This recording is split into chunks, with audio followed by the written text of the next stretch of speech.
So, you want us to wash you? Yes. Come on, guys.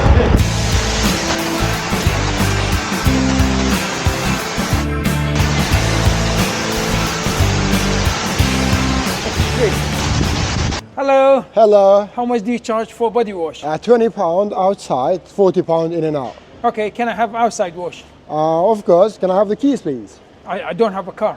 You don't have a car? So, you want us to wash you? Yes. Guys, come on, guys, bring the hose.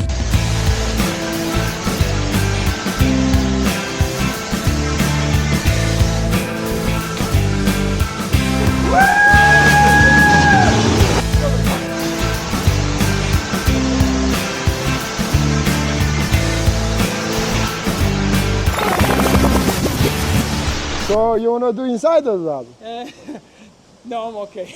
You sure? Just a bit hoover? From outside. Alright, I'll do it. Thank you.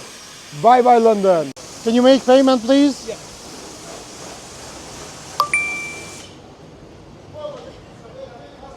Thank you very much. Thank you. Have a lovely day.